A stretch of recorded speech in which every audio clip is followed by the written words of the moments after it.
మా ఫాదర్ని చూస్తే హీఈస్ మాస్టర్ ఆఫ్ మెనీ. ఈ మాస్టర్ ఆఫ్ మెనీ ఏంటంటే ఇప్పుడు ఇక్కడ టెక్నికల్గా ఆయనకి ఎంత సౌండ్ నాలెడ్జ్ ఉంది, టెక్నికల్గా ఆయన ఏం తెలుసు, ఎంత క్యాపబుల్, ఎంత కాంపిటెంట్, ఇదంతా నేను చెప్పదలుచుకోలేదు. అంతా మీరే నాకంత బెటర్ చేసి మీరు చెప్పగలరు. ఈ విషయాన్ని పక్కన పెడితే ఇంట్లో ఏ విషయం ఇప్పుడు ఈ లైట్ బాగోట్లేదు నేను చూసుకుంటా, ఈ ఫ్యాన్ బాగోట్లేదు నేను చూసుకుంటా, ఈ టీవీ ఏంటి ఎందుకు పాడవట్లేదు, ఆయనకి దాని గురించి జీరో నాలెడ్జ్ ఉండొచ్చు. కానీ అక్కడి నుంచి మొదలు పెడతారు. నాకేమీ తెలియదు, ఆయన నేను నేర్చుకుంటాను, తెలుసుకుంటాను, చూస్తారు, నేర్చుకుంటారు. At the end of the day 100% నేర్చుకొని దాన్ని సాధిస్తారు. ఇలాగ చాలా విషయాలు నేర్చుకొని అందులో ఎక్స్పర్ట్ అయిపోయారు. ఇదంతా పక్కన పెడితే ఓకే, టెక్నికల్ సైడ్ ఓకే, అన్నీ నేర్చుకున్నారు, బాగానే ఉంది అనుకోవచ్చు. ఆయన ఒక సింగర్, ఆయన ఒక డాన్సర్, ఆయన క్యారమ్స్, చెస్, యాక్టర్, డ్రామటిస్ట్, ఇంకా అసలు లేనిదేంటి నాకు ఇన్ని పనులు, ఇన్నిట్లో అసలు ఇంత హై లెవెల్ కాంపిటెన్సీ ఎలా ఉంటుంది ఒక్క మనిషికి అన్నది నాకు ఎప్పటికీ అసలు ఆ ధర్మసంఘానికి మిగిలిపోతాం అనమాట. ఒక మనిషి ఇన్ని వాటిల్లోని ఇన్ని డిసిప్లిన్స్లో అంత హై లెవెల్ కాంపిటెన్సీ అచీవ్ చేయగలరా అన్నది. ఇంక క్వశ్చన్ చేసుకుంటాను, అవుతుందా, మా వల్ల అవుతుందా, ఇన్ని విషయాల్లో అంత ఎదగలమా అని. అన్నిటికీ నాకు వచ్చే ఆన్సర్ ఏంటంటే నో అనే వస్తుంది, లేదు చాలా కష్టం కదా. ఇంకా నాలుగో విషయం ఏంటంటే హెల్త్ వర్సెస్ వెల్త్. చాలామంది ఏంటంటే ఆరోగ్యం ముఖ్యమా, డబ్బు ముఖ్యమా, ఆదాయం ముఖ్యమా అన్న కాన్సెప్ట్తో సంబంధించిందన్న. మొదటి నుంచి చిన్నప్పటి నుంచి ఒకే డైలాగ్ చెవిలోని పడి ఇంక బుర్రలోని అర్ధరాత్రి లేపడినా సరే బట్టి వచ్చేసే డైలాగ్ ఒకటి వచ్చింది. అదేంటంటే నీ దగ్గర ఆరోగ్యం ఉంటే నీ అంత ధనవంతుడు ఐశ్వర్యవంతుడు ఎవ్వడూ లేడు.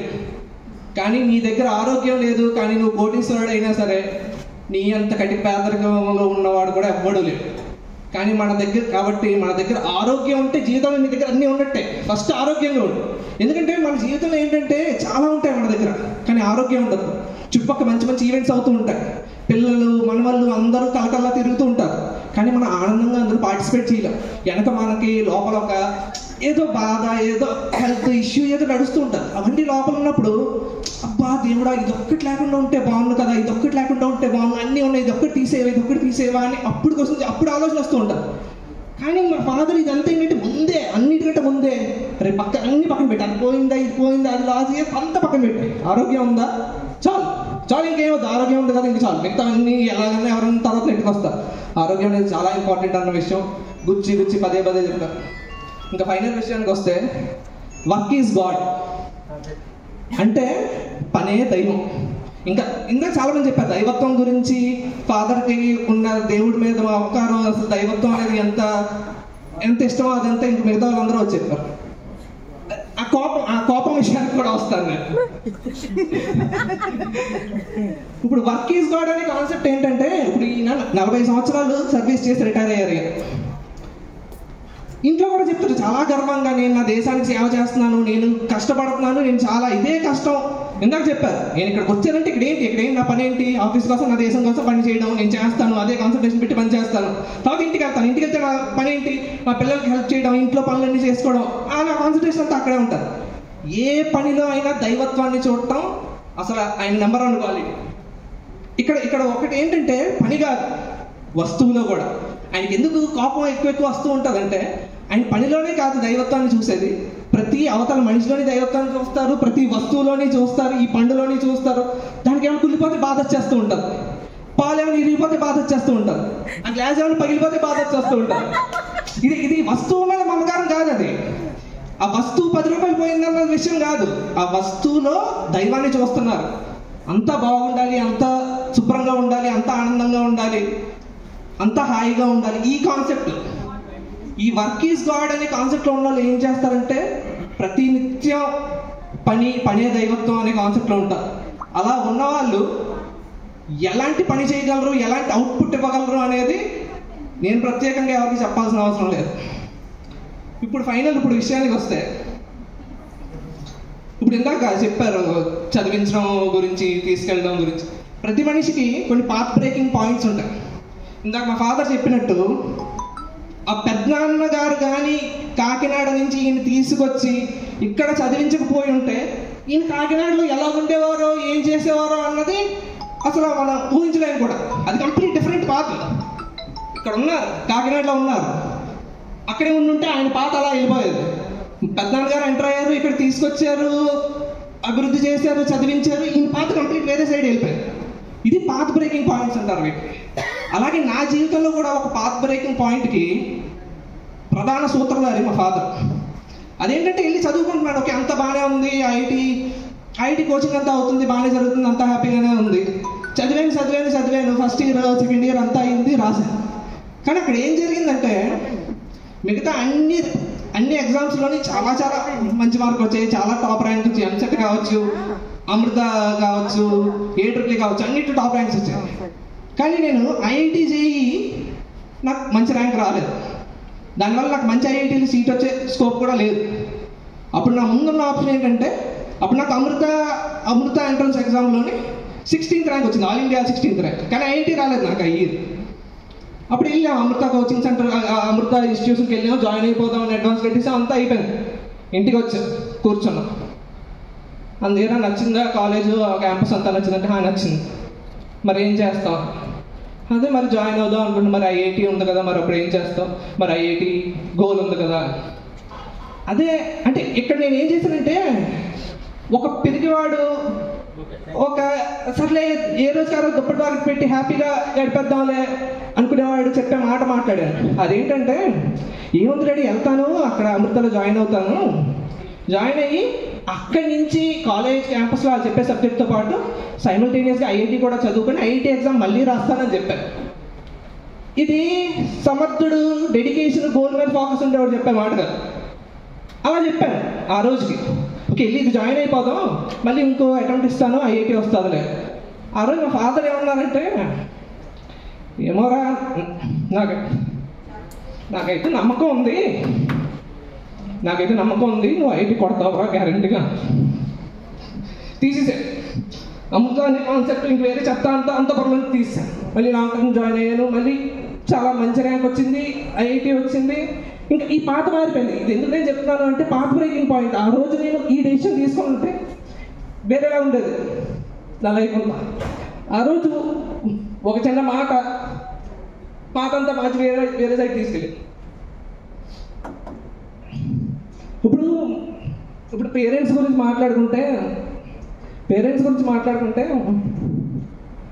పేరెంట్స్ అనేవాళ్ళు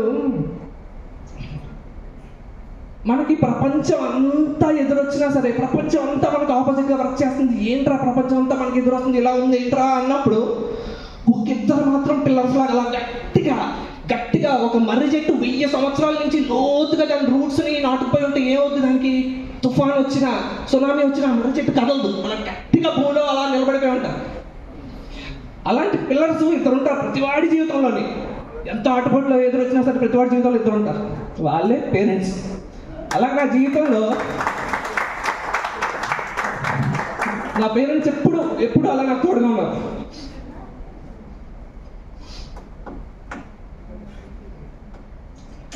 ఈరోజు చాలామంది ఏంటంటే, పేరెంట్స్ని ఎందుకు ఆనందపడడానికి అంటే పేరెంట్స్ గురించి గొప్పగా చెప్పడానికి కారణాలు ఎదుర్కొంటారు.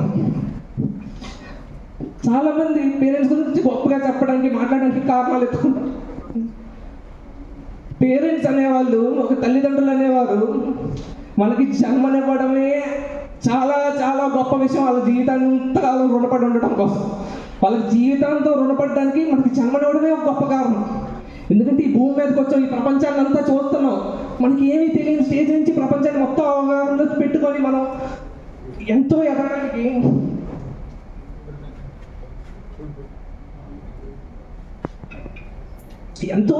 స్కోప్ ఇస్తాం. కానీ నా పేరెంట్స్ ఏంటంటే ఆ ఒక్క కారణమే కాకుండా వాళ్ళకి జీవితకాలం నేను రుణపడి ఉండడానికి ఇంకో 1,00,000 రీజన్స్ ఇచ్చారు నాకు. ఇప్పుడు మా పేరెంట్స్ ఇంకా చాలా, ఇప్పుడు ఇంకా మాట్లాడుకుంటూ, ఇప్పుడు నీకు ఏం జరుగుతుందంటే రిటైర్మెంట్ జరుగుతుంది. 40 సంవత్సరాలు కష్టపడినందుకు రిటైర్మెంట్ జరుగుతుంది. కానీ మనకి ఇంకో రిటైర్మెంట్ ఉండదు, వేరే సైడ్ ఒక రిటైర్మెంట్ ఉండదు. అదేంటంటే తల్లి సైడ్. ఎందుకంటే తల్లి జీవితకాలం తన పిల్లలకి, ఇంట్లో వాళ్ళ హస్బెండ్కి అందరినీ కంటికి రెప్పగా చూసుకొని జీవితకాలం అదే డెడికేషన్ తోటి ఏమీ ఆశించకుండా, అది ఎవరు చేయగలరు? ఏమన్నా ఆశించడం చేయలేరు. ఇంకా ఎనలేని ప్రేమ ఉంటే తప్ప జీవితకాలం, వీకెండ్స్ ఉండవు, సెలవులు ఉండవు, రోజు చెయ్యాలి, ప్రతిరోజు చెయ్యాలి, జీవితకాలం చెయ్యాలి. దాని గురించి ఎవరు మాట్లాడరు, దానికి ఫంక్షన్ ఉండవు, రిటైర్మెంట్ ఈవెంట్స్ ఉండవు, ఏమీ ఉండవు. అలాగా ఇప్పుడు ఈరోజు నా తల్లిదండ్రులు నా జీవితంలోని, మా అక్క జీవితంలో కానీ చాలా పెద్ద పిల్లర్స్ లాగా, సపోర్ట్ లాగా నిలబడిపోయి ఉన్నారు.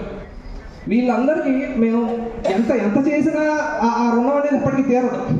కాబట్టి అందుకే మొదట్లో నేను చెప్పిన విషయం ఏంటంటే, చాలామంది ఏంటంటే, ఫైనల్ విషయం ఇదే నేను చెప్పబోయే ఫైనల్ విషయం, చాలామంది వాళ్ళ పేరెంట్స్ని గ్రాంటెడ్గా తీసుకుంటారు. ఎందుకు గ్రాంటెడ్గా తీసుకుంటారు? దానికి రీజన్ ఏంటి అంటే, చిన్నప్పటి నుంచి చూస్తుంటారు.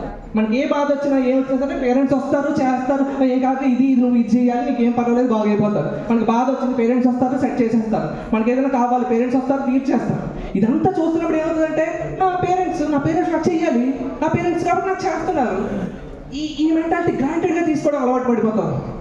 నా పేరెంట్స్ కాబట్టి నాకు చేస్తారు, చెయ్యాలి అనే మైండ్ సెట్, ఆ మైండ్ సెట్ తీసేయండి.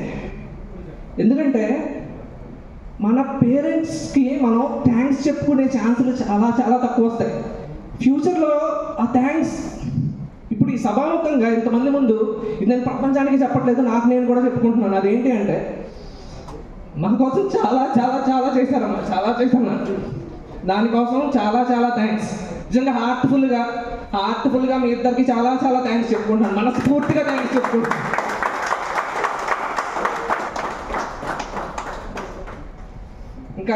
ఇంకా దాంతోపాటు ఫైనల్గా ఏంటంటే, మా ఇంట్లో ఇంకొక కాన్సెప్ట్ ఉంటుంది. ఏంటంటే దైవత్వం వర్సెస్ మానవత్వం కాన్సెప్ట్ అనేది ఉంటుంది. ఒక సైడ్ దైవత్వం, ఒక సైడ్ మానవత్వం అనే కాన్సెప్ట్లోని ఆ రెండు కలయికతో ముందుకెళ్తూ ఉంటాం అన్నమాట. ఇప్పుడు మా మదర్ కూడా ఇప్పుడు మానవత్వం అనే కాన్సెప్ట్ తోటి వసుదైక కుటుంబాన్ని చేసుకుంటూ ఎక్కడికి వెళ్ళినా ముందుకెళ్తూ ఉంటారు. మమ్మీ ఎక్కడున్నా సరే చుట్టుపక్క కాలనీలో ఆంటీ వాళ్ళు ప్రతి ఈవెంట్కి వచ్చి హెల్ప్ చేస్తూ ఉంటారు.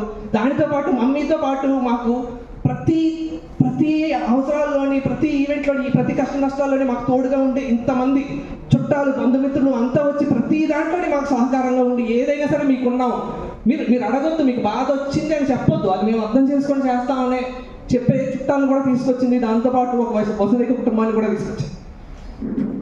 ఇలాగా మా పేరెంట్స్కి హార్ట్ఫుల్గా చాలా చాలా థ్యాంక్స్ చెప్పుకుంటున్నాను.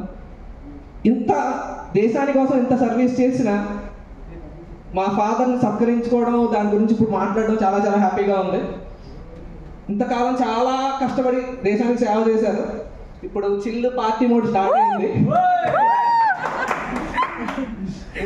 ఇంకా నెక్స్ట్ లైఫ్ అంతా only peace, happiness, tension, no tension, stress ఏమీ ఉండకూడదు, అసలు ఉండకూడదు. ఎందుకంటే చాలా మందికి తెలియదు స్ట్రెస్, టెన్షన్ అనేది అది జస్ట్ పదాలు అనుకుంటాం, అది బేసిక్ సైన్స్. అది కానీ స్ట్రెస్, టెన్షన్ పడితే బాడీలో అవయవాలు ప్రతి పార్ట్ ఎగిరిపోతూ ఉంటారు. తెలియదు స్ట్రెస్ ఏదో మాట్లాడుతున్నాడు రా, టెన్షన్ ఏదో పదం వాడుతున్నాడు రా. నిజం, అది చాలా నిజం. స్ట్రెస్, టెన్షన్కి చాలా దూరంగా ఉండండి. ఆహ్లాదంగా, పీస్ఫుల్గా, హ్యాపీగా నవ్విస్తూ ఉండండి. దానికి మించిన ఆనందం, దానికి మించిన డబ్బు, దానికి మించిన బలం ఇంకేది ఉండదు జీవితం. చాలా చాలా థ్యాంక్స్ అందరికీ.